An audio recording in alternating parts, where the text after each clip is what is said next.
Muitas pessoas têm me pedido para falar sobre esse assunto, tá? Como as empresas podem lidar com a demissão silenciosa? A minha pergunta principal é a seguinte: a quem interessa pautar esse tema na imprensa, na grande imprensa? Porque, assim, nas últimas semanas eu fui bombardeada de notícias sobre esse tema. Foi um termo que simplesmente surgiu e acho que a gente sempre tem que se perguntar por que está todo mundo pautando isso nos jornais, de verdade.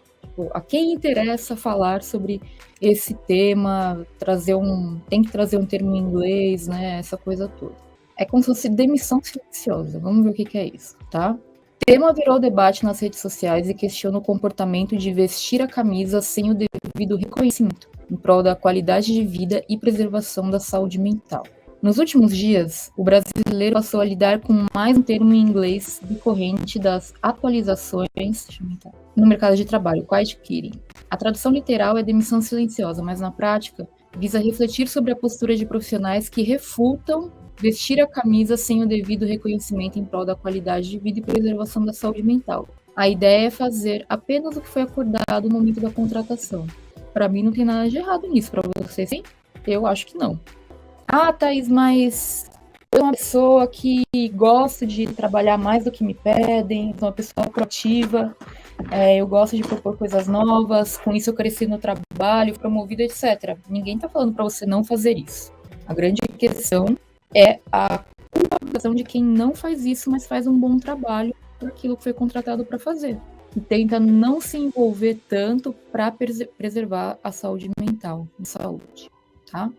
Parece simples, mas o tema virou debate nas redes sociais com questionamentos a respeito das possíveis posturas que as empresas poderiam adotar diante das reclamações de esgotamento e exploração potencializadas no contexto pós-pandemia da Covid-19.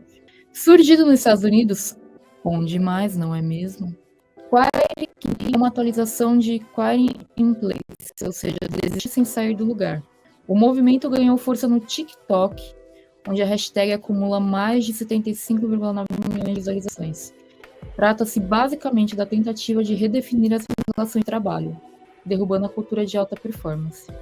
É sobre impor limites e priorizar a sua saúde, é pensar a vida para além da profissão. A gente não vive só para gerar rendimento e ter consciência de classe é fundamental, resume a gerente de projetos Bianca, de 26 anos, adepta da ideia. Impulsionada pelas gerações Z e Millennials, a tendência chegou em meio à chamada Grande Renúncia, ação do país americano iniciada com jovens compartilhando a saída dos empregos nas redes sociais. Só em março deste ano, 4,5 milhões de trabalhadores pediram demissão, segundo dados do Departamento do Trabalho. Aqui, que eu suponho que seja no Brasil, né? A tradução gerou estranhamento e críticas. A pessoa fazendo corpo mole para ser demitida e receber o FGTS. Não faz nem sentido esse comentário porque é um termo que vem da indústria do trabalho dos Estados Unidos e lá eles não têm FGTS, prossegue a curitibana. Nota-se nos adeptos que com o home office no período pandêmico, houve um despertar pela busca por mais qualidade de vida profissional e familiar, especialmente no que diz respeito à saúde mental. Essa valorização do trabalho enquanto eles dormem é adoecedora. A Covid nos mostrou o quanto isso não vale a pena. Na hora da crise econômica, muitas pessoas foram demitidas sem a menor consideração.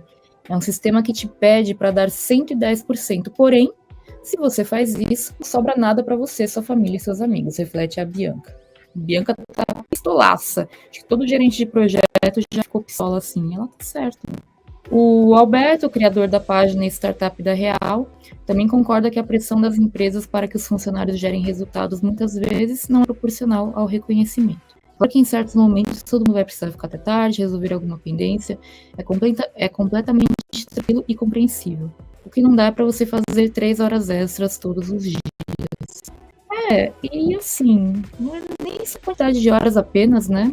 É sobre, durante as horas que você está lá dedicado ao seu trabalho, se você tem um contrato por horas, né? Ou seja, tem que trabalhar das 9 às 18, por exemplo, você está ali para fazer determinadas atividades. Você foi contratada ou contratado para fazer essas atividades. Então, o que se espera de você é que você faça essas atividades. Se você está fazendo essas atividades e está fazendo bem, qual é exatamente o problema? Não tem a ver com hora extra apenas, sabe? Eu, quando eu trabalhava em agência de publicidade, sair no horário de trabalho, mesmo assim às 18 horas, era anormal. todo mundo ficava te olhando, porque todo mundo ficava trabalhando até 7, 9 horas da noite. Então também teve essa normalização da coisa de criar um ambiente legal, gostoso, divertido para todo mundo trabalhar, que você levanta, vai ali, volta, e tem sinuca, e tem não sei o quê. Porque aí você se sente em casa, mas você está trabalhando. Então fica todo mundo ali, é muito ruim, de modo geral, né? E aqui, para Brandão, a ideia não é prejudicar que é o Startup do Real, né? A ideia não é prejudicar as empresas, mas sim estabelecer limites claros onde uma coisa começa e termina. Sim, é sobre isso. E eu acho assim, né? Não está proibindo você de querer fazer mais, tá? Isso aqui, mais uma vez, é uma polêmica que não precisava existir. Quem levantou essa bola aqui foi essa galera toda nos Estados Unidos. Culpabilizar quem está fazendo o que é determinado para fazer é muito esquisito, né? É porque a gente vive nessa cultura da alta performance que você sempre tem que ser melhor, o melhor de todos, etc. Aos tweets. White Kidding, assim, não ser otário? Olha esse aqui, ó. Muito significativo que o capitalismo, é bom que é o capitalismo. Quem é o capitalismo? Vamos dar nome aqui, os capitalistas, né? Já tenham batizado de desistir discretamente o simples ato de manter de boas o trabalho. Só fazer a manutenção normal ali das funções sem aquela gana voraz por resultado tido como desistência. Aí é uma outra coisa também. E se você está fazendo bem o seu trabalho, você não vai ter resultados? Né? Não tem nada a ver com desistência. Termo esquisito pra caramba. Aqui no Brasil a gente tem um ditado popular que resume bem o quiet quitting. Nem relógio trabalha de graça. Que uma pessoa pensando sobre a ausência de sindicato, a única atitude laboral correta para quem é explorado e ganha mal, é isso mesmo, complicado. Vamos ver o Brasil, mercado brasileiro. Buscando entender os anseios dos trabalhadores no cenário pós-pandêmico, né, em que questões até então minorizadas ganharam destaque, a pesquisa Randstad Work Monitor, divulgada em abril deste ano, ouviu 35 mil profissionais. A coleta de informações aconteceu em 34 países com pessoas entre 18 e 67 anos. Para os brasileiros, um ponto importante é a flexibilidade. Enquanto ter mais liberdade em termos de localização é fundamental para 71% dos funcionários em nível global, no Brasil o índice é de 85%. Flexibilidade. E aqui fala em liberdade em termos de localização. Ficou um pouco abstrata essa flexibilidade aqui, flexibilidade de tempo, enfim. Nessa linha, o equilíbrio entre vida pessoal e profissional representou para 97%. Quem são esses 3%, cara? O aspecto fundamental na hora de decidir pela permanência ou mudança de trabalho, contra 94% do global. Além disso, 41% dos profissionais no Brasil afirmaram que sairiam de um emprego que impactasse a sua rotina diária. Ou seja, o pensamento sobre quiet quitting já está presente na postura da maioria das pessoas. Aí o Diogo Forghieri, que é diretor da Randstad Brasil, falou: a verdade é que as empresas não estão sendo pegas de surpresa, já estavam observando esse pico de desemprego. É uma reclamação constante da população mais qualificada, daqueles que têm ensino superior. População mais qualificada. Entre janeiro e maio deste ano, 2,9 milhões de brasileiros pediram para deixar o serviço, o maior número da série histórica iniciada em 2005. Será cada vez mais difícil atrair talentos da nova geração com esse formato de exaustão mantido pelas companhias, destaca ele. Nem tem o que falar, né, gente? Pois é. Para o executivo, as organizações precisam reescrever as regras do mercado, entendendo que os valores pessoais dos funcionários são pontos importantes, e não uma onda passageira. É necessário sentar e ouvir os incômodos, não tentar adivinhar nem reprimir. Criação de... blá, blá, blá, isso aqui, viu? Blá, blá, blá. Além disso, jornada reduzida, semana de 4 dias, horários flexíveis, sistema híbrido seriam alguns pontos a serem observados. Não serem observados, são tendências do mundo do trabalho. Jornada reduzida sem redução de salário são tendências do mundo do trabalho, não pontos a serem observados. Távira Magalhães, ela é líder de recursos humanos da Solidis, defende que a precaução como mecanismo para evitar o quiet quitting. As companhias devem entender o perfil comportamental dos seus funcionários, observando as atividades que realizam hoje. Isso evitaria o esgotamento? É o grande desafio, cabe ao colaborador entender quais são seus desejos e expectativas. Sempre cabe ao colaborador, né? E ao empregador buscar oferecer condições justas para executarem as funções com mais desempenho e sem desgastes, além de um espaço confiável para poderem falar abertamente sobre o assunto. Cara, não dá. Como que você vai chegar e sentar com o seu chefe num espaço confiável e confortável para falar sobre sobrecarga de trabalho?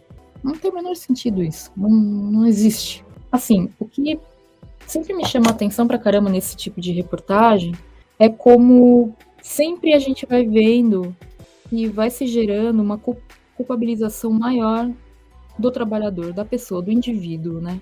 Então, se o cara já passou por um burnout, tá numa situação quase lá, tá num esgotamento, não dá conta, tem muita coisa, ele tá trabalhando por 5, ninguém questiona, né, a raiz do problema, né, que é o sistema econômico que é canibal.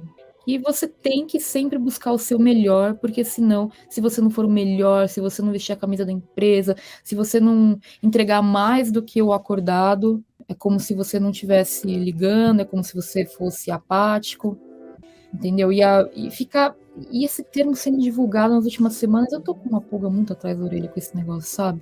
Eu não vejo com bons olhos. Eu acho que isso é para gerar uma discussão que não é legal. Eu não acho que essa discussão aqui seja benéfica ao trabalhador.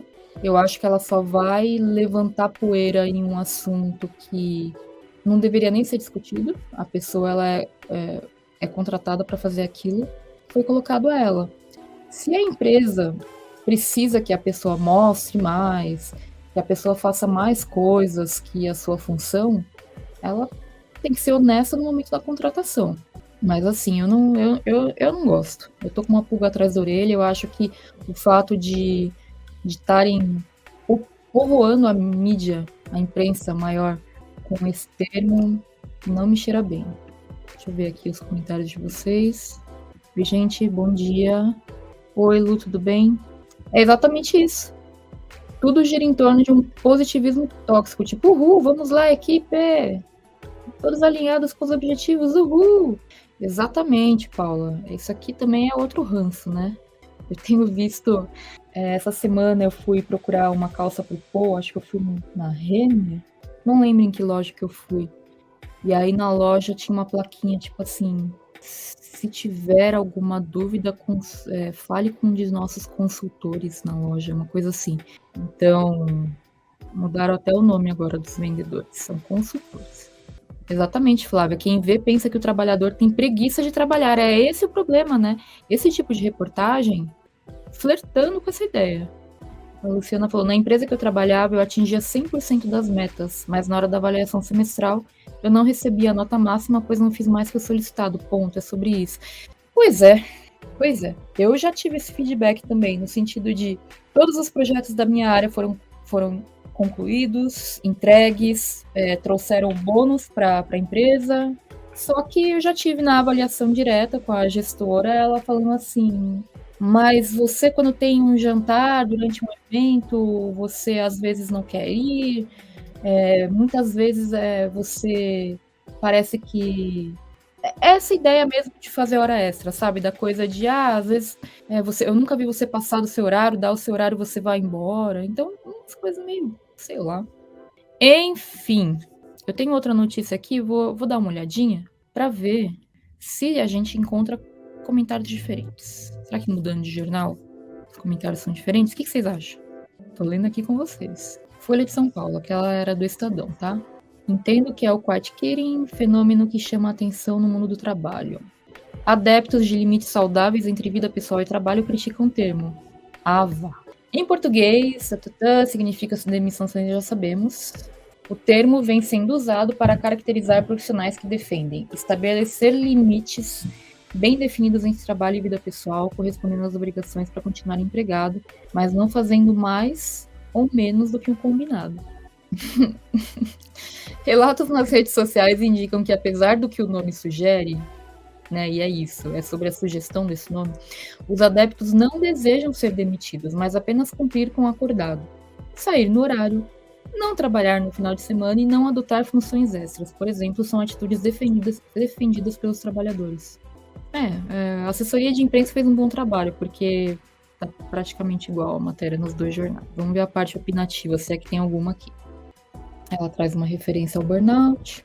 É isso aqui o que o nosso amigo Silveira aqui no Twitter falou.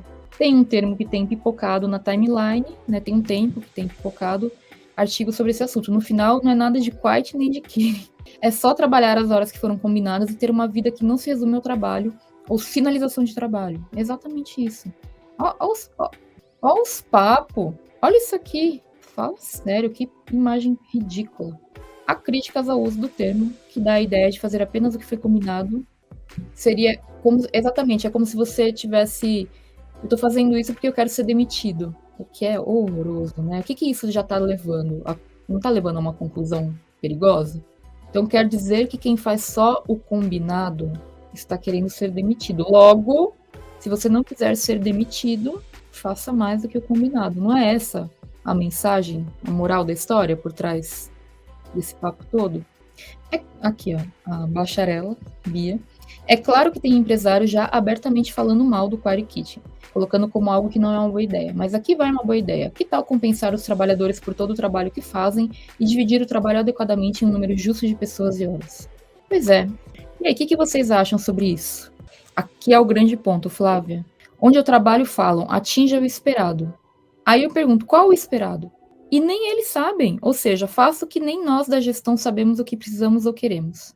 É isso, né? Ontem no nosso podcast, vocês viram a estreia do nosso podcast ontem? A gente falou um pouco sobre isso, né? Como falta clareza, muitas vezes. Como falta clareza. Das pessoas saberem o que elas precisam fazer em primeiro lugar. Porque muitas empresas, especialmente as pequenas empresas que vão crescendo meio atropeladas, assim, né? Pelo menos eu vejo bastante isso, mas em empresas grandes também. Às vezes você tem ali o descritivo do cargo, né, nas empresas grandes, mas aquele cargo tá meio só uma formalização e no dia a dia, na prática, é outra coisa. Isso é muito complicado. É isso aqui mesmo, Bruno, é isso aí. Como uma forma de forçar uma demissão sem justa causa. É isso mesmo, Clau, a ideia é a gente poder fazer essa leitura crítica, né? É isso aí. Query Killing é a reivindicação dos direitos perdidos, disse o Daniel. É isso aí, gente. Quero saber o que vocês acham sobre isso. Então, quem estiver assistindo a gravação, deixa um comentário aqui embaixo para a gente poder trocar algumas ideias a respeito.